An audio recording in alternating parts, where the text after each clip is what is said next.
For me, SocialFlow has really helped us get a grip on what our social media activity is.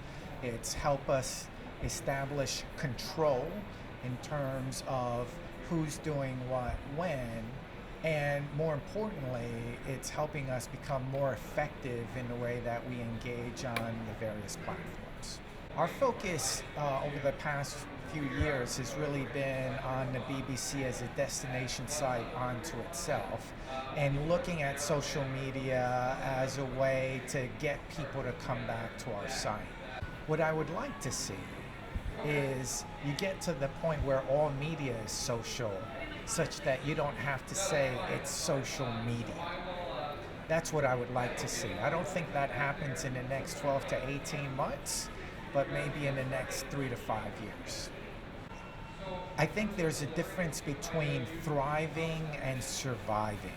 So I wouldn't go as far as to say that companies that don't embrace social media won't survive. But I think if you're going to thrive, you're going to have to learn how to both embrace social media, but also not be overly dependent on social media, so that you're able to establish your own brand and your own destination alongside what you get from social media. I think the biggest misconception is the either or nature of publish on-site or off-site. I think that people have to be much more nuanced about how they look at their brand in a network of sites, a network of nodes, and how each site has a role to play in bringing that brand forward. And that's way more complex, way more nuanced than just thinking about on-site, off-site. And I think that's where data and then understanding the return on publishing to these various sites, understanding value and impact is critically important.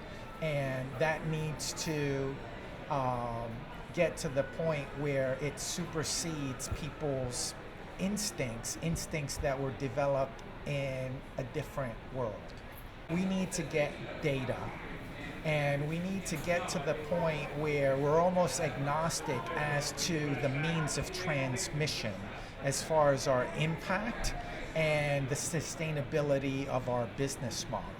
And so I think that when a platform is effective, it's effective not just in being able to sustain itself, but being able to sustain the ecosystem around it. And so the thing I would say is data and monetization, and making sure that the environment, the ecosystem is benefiting so that we can sustain great content production, great journalism.